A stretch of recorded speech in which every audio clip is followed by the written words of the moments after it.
Roman Ashford didn't fire his private chef because of the food. The braised short rib was perfectly executed.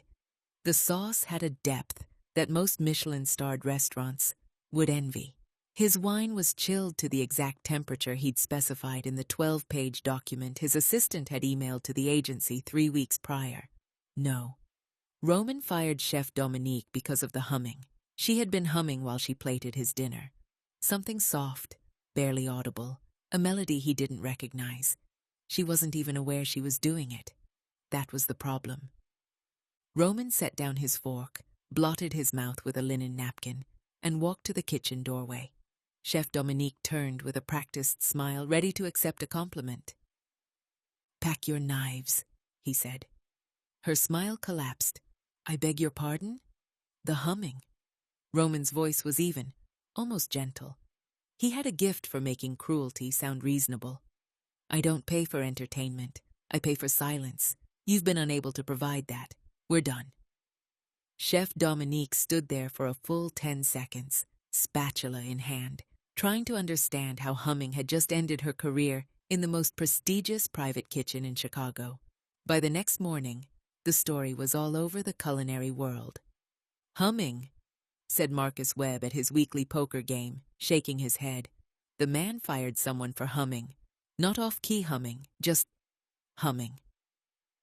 "I heard it wasn't even loud," said Daniel Park, who worked at the investment firm 2 floors below Roman's penthouse offices. "Like a whisper of a hum, background noise." "He's not right in the head," said Gloria Tran, who was the only woman at the table and the only one who had ever met Roman Ashford in person. She was an architect who had once redesigned his Lakeshore Drive residence. She set down her cards deliberately. "He's not crazy. He's hollow. I spent 6 months renovating his home, and in all that time I never once heard him laugh. Never saw a personal photograph. Never saw a single thing in that house that existed because it brought him joy. Everything was curated. Everything was armor." The men were quiet for a moment. "Still shouldn't fire someone for humming," Marcus said. "No," Gloria agreed. "It shouldn't." 2 miles away, in a narrow office above a Vietnamese bakery in Pilsen, a woman named Nora Reyes was reading a very thick file. 6 chefs in 14 months, said her employer, a compact woman named Betty Schumann, who ran the most exclusive domestic staffing agency in Illinois. Betty slid a second folder across her desk. 2 personal assistants, a house manager, and an interior stylist. Fired for rearranging his bookshelf. Alphabetically. He had specifically requested alphabetical order, and she delivered it. Apparently the wrong kind of alphabetical. Nora didn't reach for either folder. She sat with her hands loose in her lap, her dark curly hair pulled back with a single elastic band. She was wearing a gray cardigan that had been washed so many times it had forgotten its original color. Nothing about her announced itself. That was the point. "What do the others have in common?" Nora asked. "They were present," Betty said simply. "Roman Ashford doesn't want staff. He wants an invisible force that anticipates his needs before he knows he has them, executes everything perfectly, and then ceases to exist. The moment any of them became real people to him, with quirks, preferences, sounds, he eliminated them. Then why does he keep hiring? Because the house still needs to run." Betty leaned back in her chair. "But Nora, in 7 years with this agency, I have never received a single complaint about you. Not one client has described you in any terms other than, the work is excellent. You are, professionally speaking, a ghost." The corner of Nora's mouth moved. "I've always found invisibility more useful than recognition." "Good, because this man will test that." Betty named a monthly salary figure. Nora blinked once. "When do I start?" As Nora reached for the folder, the sleeve of her cardigan pushed up slightly. Betty caught a glimpse of something at her wrist. Not jewelry exactly, but a thin cord of braided cotton, faded now, in what might have once been blue and yellow. The kind of thing a child might make. Betty said nothing. Some things were not her business. Roman Ashford's Lakeshore Drive penthouse was not designed to be lived in. It was designed to impress. Floor-to-ceiling windows overlooked Lake Michigan with the indifference of someone who had grown tired of beauty. Every surface was cool marble or cold steel. The art on the walls had been chosen by an investment advisor, not a person with feelings.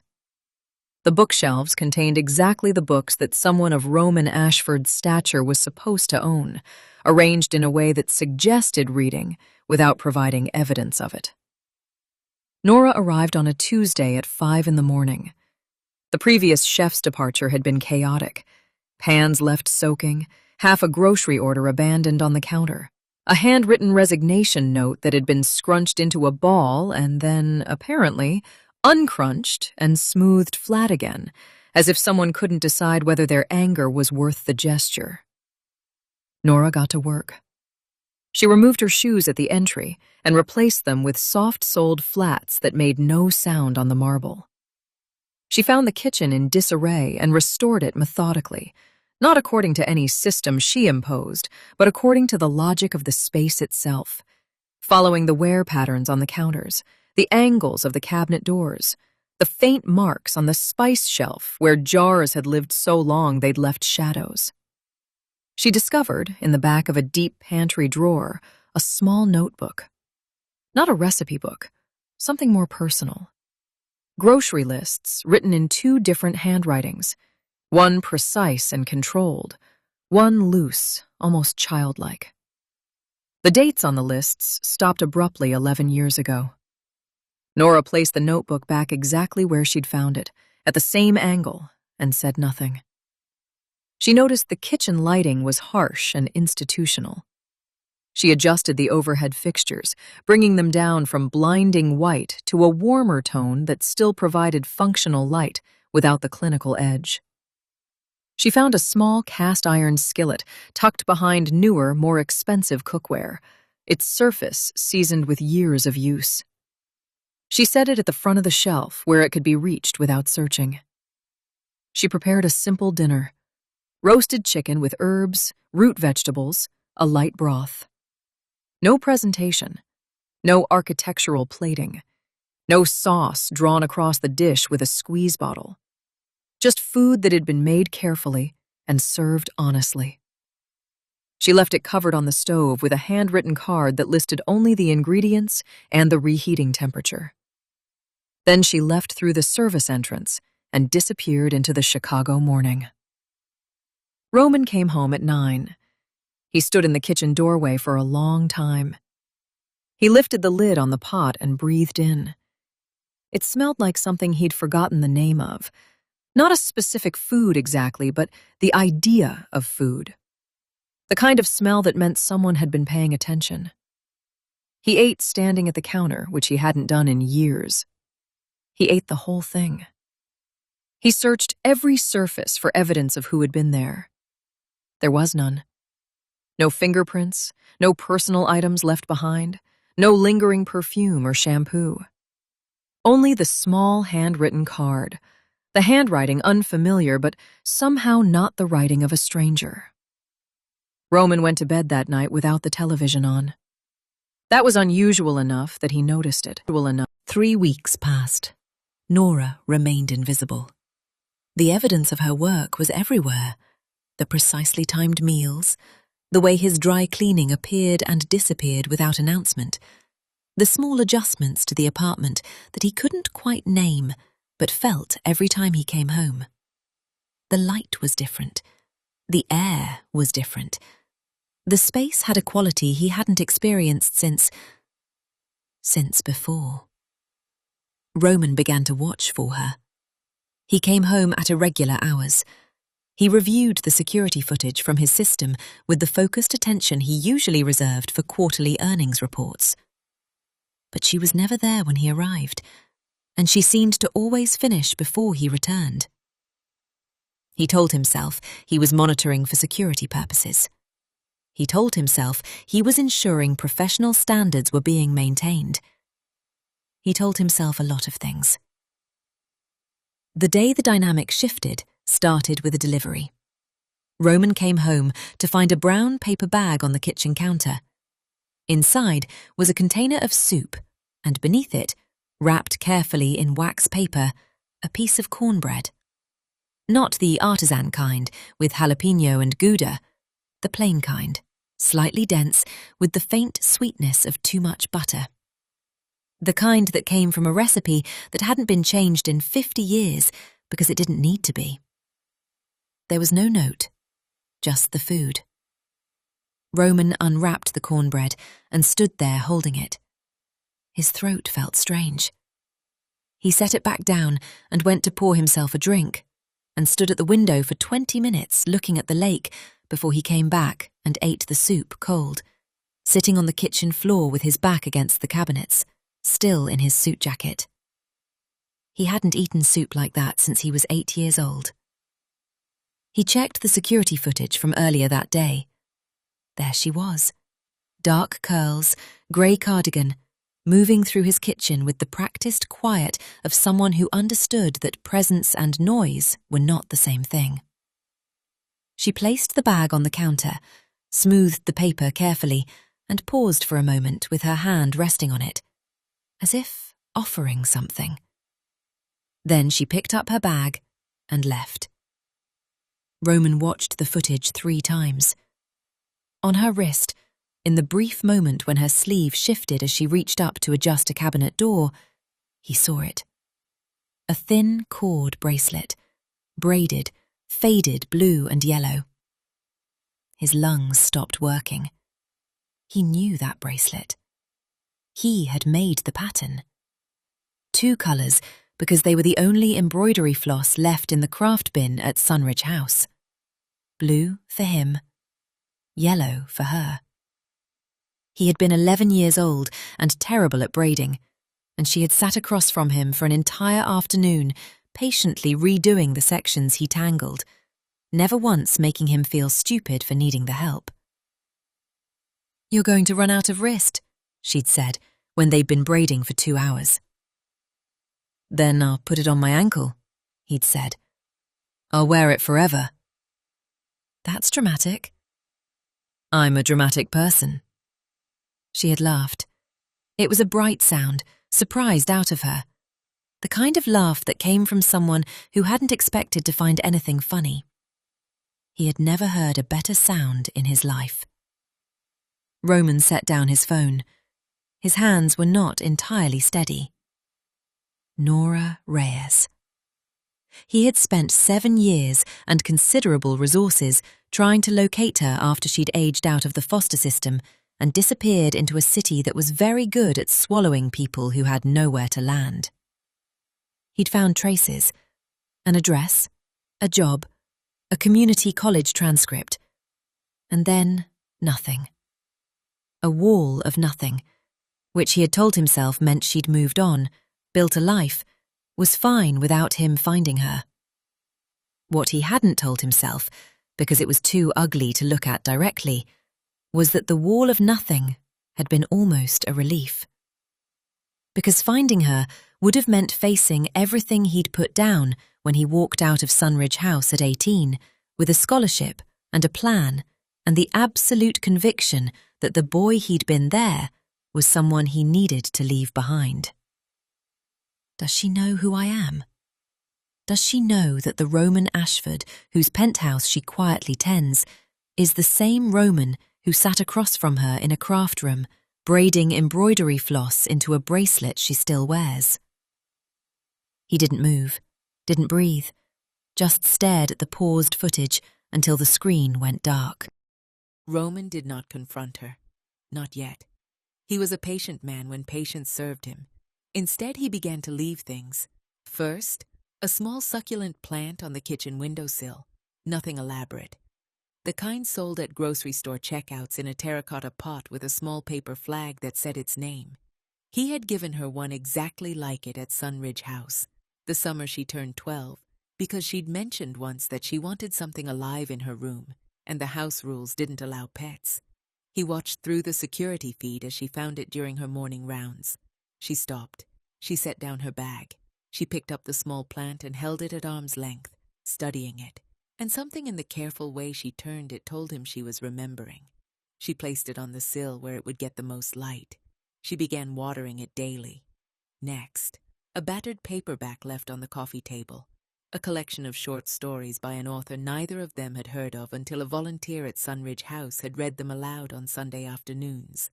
The book was out of print. Roman had paid an antiquarian bookseller an embarrassing amount of money to locate a copy. Nora found it, opened it, and read the first page standing in the middle of the living room for 5 full minutes. Then she placed it on the side table nearest the most comfortable armchair, cover up, as if leaving it available. The next week he came home to find a different bookmark in it than the one he'd placed there. She had been reading it. He added a second bookmark of his own, 2 pages ahead. It became a thing between them, wordless and unacknowledged. 2 bookmarks moving through the same book, sometimes racing, sometimes waiting for the other. Then he spilled an entire pot of coffee on the counter and watched through the security camera as she cleaned it up with the calm efficiency of someone who had long ago accepted that beautiful things sometimes made messes.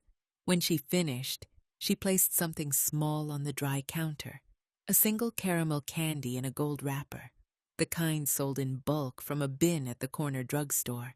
The kind that the overnight supervisor at Sunridge House had kept in her cardigan pocket and quietly distributed to children who were having hard days, pressing them into palms without announcement, without asking what was wrong. Roman sat down heavily in his desk chair. She knew. Roman's publicist, a formidable woman named Caroline Steed, had been arguing for a public event for 6 months. The humming story won't die, Caroline told him on a Monday morning. Standing at his window with her arms crossed, looking at the lake as if it had personally offended her. It has a life of its own now. Someone made it into a meme. You're the face of workplace hostility in 4 separate think pieces. I don't read think pieces. Your board does. Roman, your investors are not nervous about the humming. They're nervous because the humming is the 10th incident in 2 years, and it suggests a pattern of instability. We need to humanize you. 1 event, tasteful, controlled guest list. You shake hands and smile and let people see that you're a person. Roman agreed to a benefit dinner. The cause was arts education for low-income youth. A choice Caroline made because it was genuine. She knew better than to fake something Roman would visibly not care about. What he hadn't anticipated was that Nora would be asked to help coordinate the temporary event staff. The night of the dinner, his penthouse was transformed. Long tables, candlelight, an acoustic trio in the corner playing something unobtrusive. Guests who were used to impressing one another finding it slightly harder than usual because the space had been prepared with a warmth that made performance feel beside the point. Roman stood at the center of it, accepting attention with the practiced ease of someone who had learned that ease was a performance, not a feeling. His attention kept drifting. Through the conversation, and the clinking glass and the careful laughter of people who wanted things from him, he searched for a gray cardigan, dark curls, the specific quality of someone who moved without disturbing the air. He found her near the kitchen pass-through, quietly redirecting a server whose tray was listing dangerously, 1 hand under the tray's edge before the server even registered the problem. She solved the problem. She disappeared back into the margins of the room. He almost smiled. The incident happened an hour before midnight. A guest named Philip Hargrove, old money, new opinions, someone Roman tolerated because of a shared board seat, was holding court near the bar. He was the kind of man who performed generosity publicly and expressed his actual character only to people he considered beneath him. Nora was passing behind him with a tray of empty glasses when Philip stepped back without looking. The collision was minor. 2 glasses slid from the tray. Nora caught one. The second broke on the floor. Philip turned.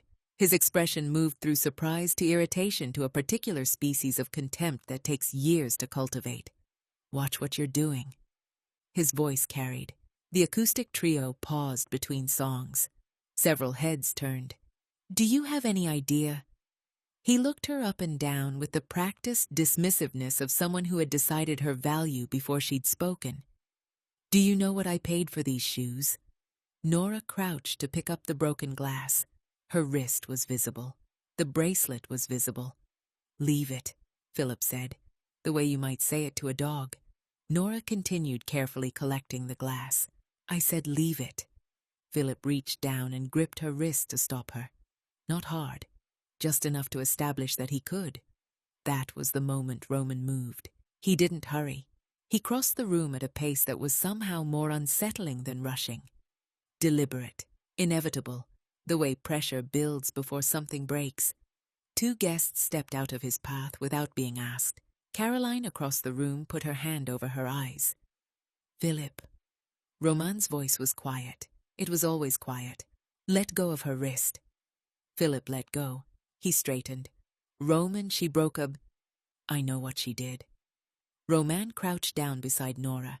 Without ceremony, he began helping collect the broken glass with his bare hands. The room had gone very still. Roman picked up the last piece and stood. He looked at Philip directly. "You're going to want to find somewhere else to be for the remainder of the evening," he said. "The door is to your left.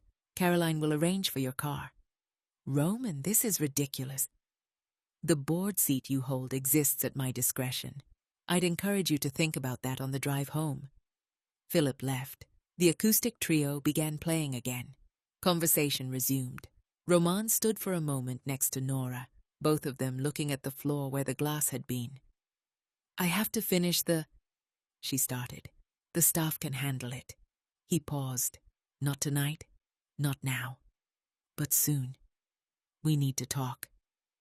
She looked at him for the first time directly. Her expression was composed in the specific way of someone who has taught themselves to make their face a closed door. But her eyes, he had known those eyes for 20 years. "Soon," she said quietly, and walked away. She was gone before morning. Roman found the note on the kitchen counter in the same spot where she always left covered dishes and ingredient cards. "Mr. Ashford, I'm writing to give notice, effective immediately, and to apologize for any disruption the events of last night may have caused your event or your professional standing. My presence here has become complicated in ways that make it impossible to do my job well. I want to do my job well. I am going to find a position where that is possible.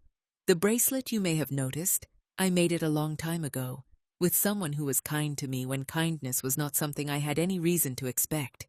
I have worn it every day since. I am not writing this to create an obligation or to suggest that I am owed anything by anyone. I genuinely hope you eat real meals and not just things from containers. I hope the succulent does well. It likes indirect light. I wish you every good thing. N." Roman read the letter twice. Then he read it a third time and sat down. The apartment had reverted to its former quality. Silent, in the way of something empty rather than something at peace. The light through the windows was the same light. The view was the same view. Nothing had been removed. And yet, he found her address through her employment file, a neighborhood on the northwest side that he knew, not because he'd spent time there, but because he'd driven through it once, years ago, looking for a street he'd grown up near, needing to see if it still existed. He went in the early evening. He parked a block away and walked. She was coming back from work. Not the staffing agency. Somewhere else, from the look of her clothes. He had heard once that she took shifts at a food co-op on weekends. She was carrying a canvas bag and looking at her phone, and she almost walked past him before she registered who was standing on her sidewalk. She stopped. They looked at each other across maybe 10 feet of cracked concrete. "You shouldn't be here," she said. "If someone sees—" "I know." He didn't move. "I've been practicing what I was going to say to you for approximately a decade, and I want you to know that every version of this speech was better than what's about to come out of my mouth." Despite herself, she almost smiled. "You know who I am," he said. "I figured it out in the first week. The cedar in your study.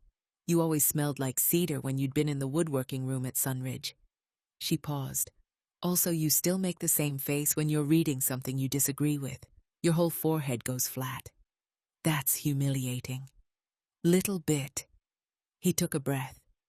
I want to explain to you why I didn't come find you. And I want you to understand that there's no version of the explanation that reflects well on me.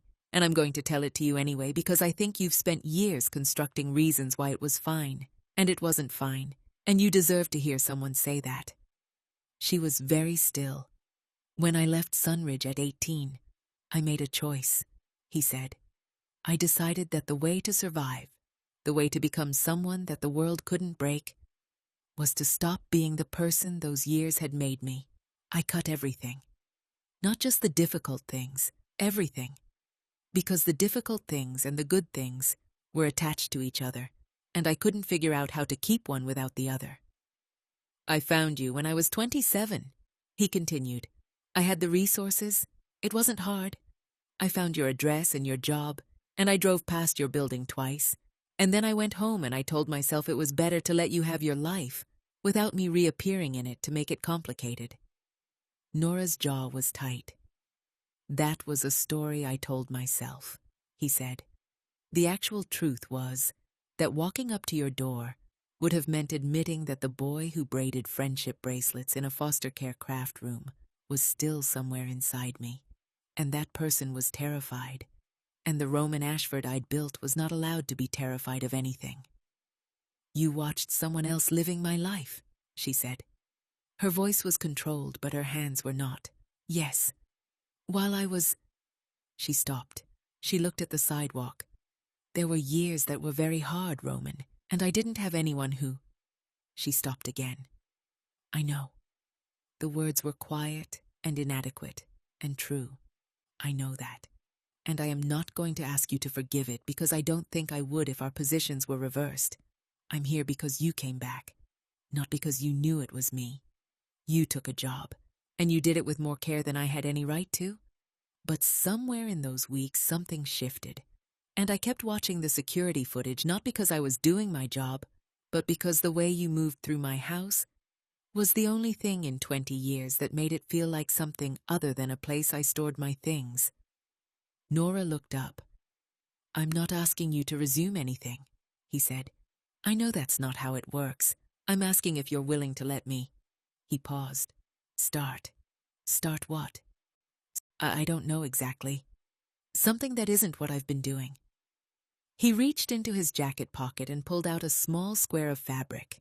Inside it, folded carefully, were 2 lengths of embroidery floss, blue and yellow. Nora looked at the floss and something moved across her face that wasn't quite sorrow and wasn't quite anything else he had a name for. I'm still bad at braiding, he said. I remember. I thought if I brought the materials, he said, you might be willing to show me again. Nora looked at him for a long time. The evening light was doing something specific to the street around them, the kind of light that only exists for 20 minutes and makes ordinary things look like something worth painting. You fired someone for humming, she said. I know. You fired someone for changing a candle. Also, yes. You need to do better than that. That is why I'm standing on this sidewalk holding embroidery floss. She took the floss from his hand. She sat down on her front steps. After a moment, he sat down next to her. Your tension is still wrong, she said 5 minutes later, watching him work. I'm aware. Hold it looser. You're trying to control it instead of just letting it go. He loosened his grip. The braid began to even out. There, she said quietly. They sat on the steps until it was fully dark and the streetlights came on. 2 people making something small and imperfect and not for anyone else.